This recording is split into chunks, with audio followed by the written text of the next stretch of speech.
Just as the Roman gladiators used to fight to be able to see who's the most dominant fighter or fighting for their freedom, much like the Amex Platinum card has been fighting all of its competitors, that being Chase, Capital One, and even Citi now, to being the top most beneficial premium credit card on the market. So the Amex Platinum card officially has finally revamped, completely confirmed, and now here are all of the new details. We have that $895 annual fee like we thought we were going to get, and a million different new credits, way better credits than I ever actually thought possible, and we're going to go through them right now. I can't necessarily put it up on the screen, but I have my notes on my phone right here. And also we'll talk about how Chase, it's introduced an additional $250 edit credit, I think in reaction to some of these more changes that the Platinum card is actually issued, like the FHR credit being so high, a little bit higher than Chase is actually issuing. So we'll talk about that a little bit later. So some of the main changes with the Amex Platinum card are as follows. We have now a $600 fine hotels and resorts credit, and everyone knows how much I love these hotels.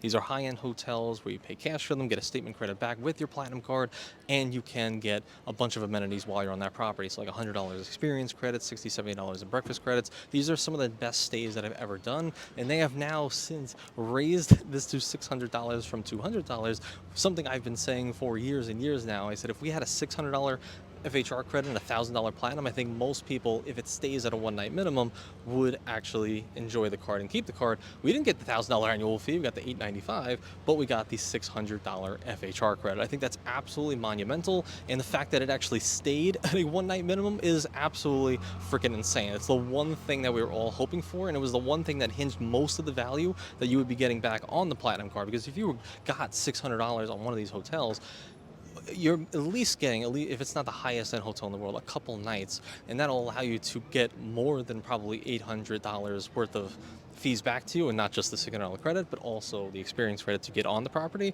So I think it's absolutely monumentally amazing, the fact that we actually got a $600 FHR credit. So I think that's powerful. On top of that, we have a $400 Resi credit. Now we thought that it was going to be exactly the same as the Sapphire Reserve when that updated to $300.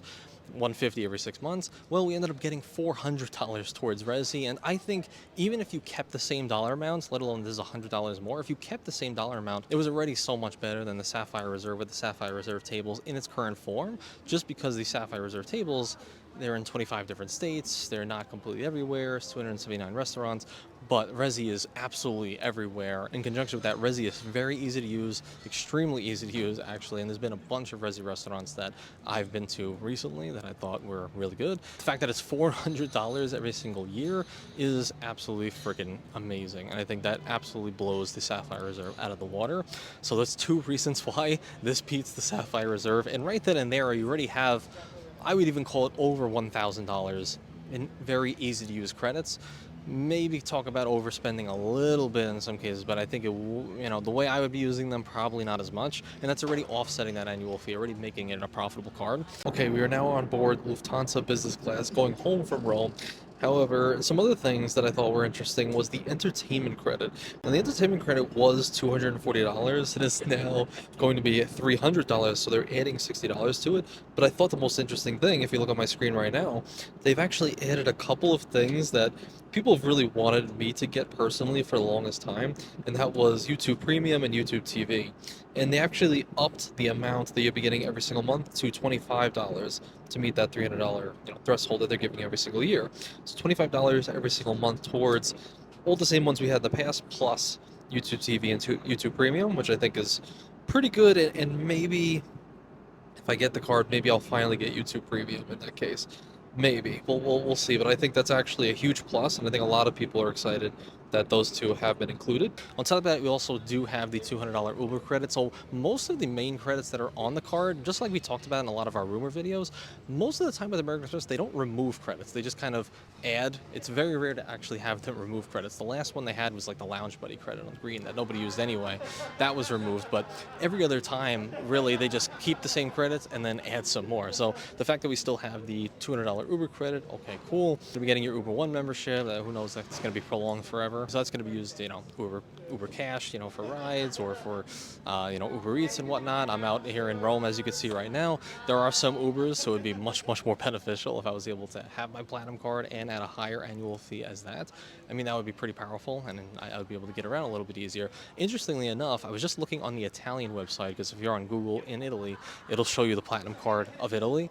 And it's funny, all of the uncanny things that have changed on the Italian Platinum card, very similar to the changes on this new Platinum card. Like, they have their own $500 FHR credit, so it's almost like if we just looked to Italy, we could have told the future for the Platinum in the US.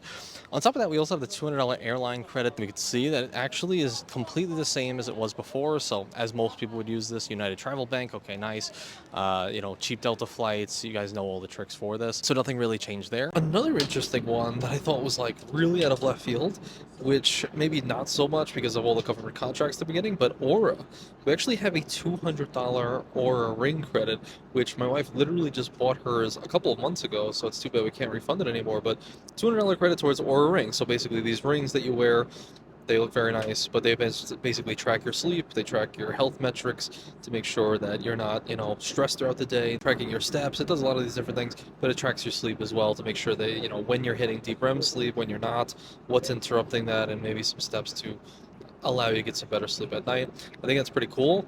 And honestly, I want an Aura ring, so honestly, if I can get $200 back on just using the Platinum card, might actually be worth it. So I think that's fairly interesting as well. And maybe slightly out of left field, but maybe not so much if we look at kind of what Aura is doing out in the world at the moment. On top of that, we have an interesting $300 Lululemon credit, and my wife's filming behind the camera right here, and I think that would be pretty interesting. Maybe she would really enjoy some of those joggers that I think some people would really love, but $300 towards Lululemon is not too bad, and I think, if anything else, if you're somebody that, I don't know, goes out every now and again, I think they probably have some things for going out. Or if you're somebody who goes to the gym, my wife's shaking her head, probably no. If you go to the gym, you could probably find some joggers and something like that, or tops. I don't really know. I never shopped at Lululemon. I don't really know what it is, to be honest. The last time I saw Lululemon was at the Cheesecake Factory in Menlo Park in Jersey. The one right next door. I think that's a Lululemon. Anyway, on top of that, so I think some people might find value in that. I don't know if there's a way to buy Lululemon gift cards, resell. I mean, I don't know. I don't want to advocate for that, but maybe $100 Saks credit, completely the same. What can I say about Saks? I mean, I got some of my favorite shirts, but it's overpriced stuff. Clear is the same. They raised the price at $209, so they give you the credit $209.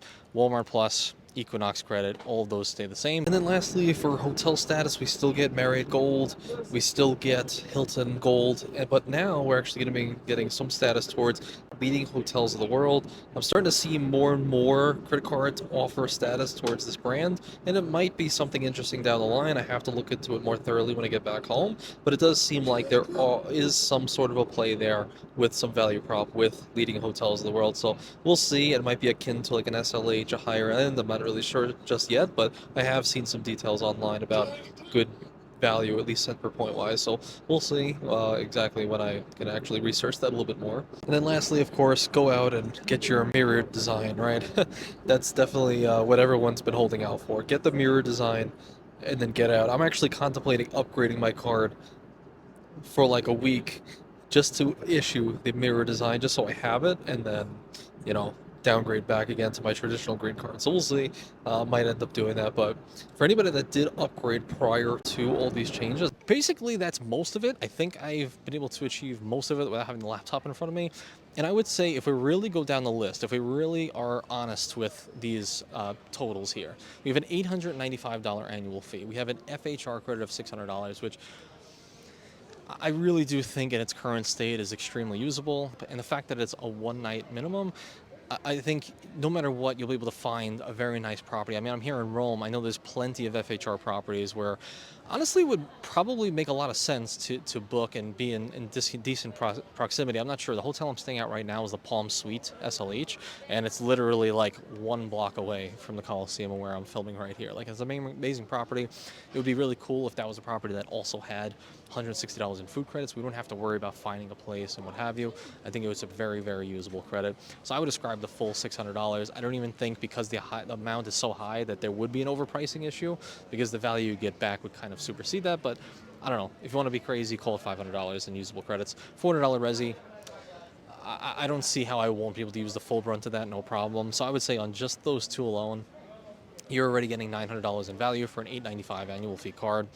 All the rest of them are the same as I've always said. Airline, with being in the state that it is now, is still fairly usable. I think it's really no problems for most people.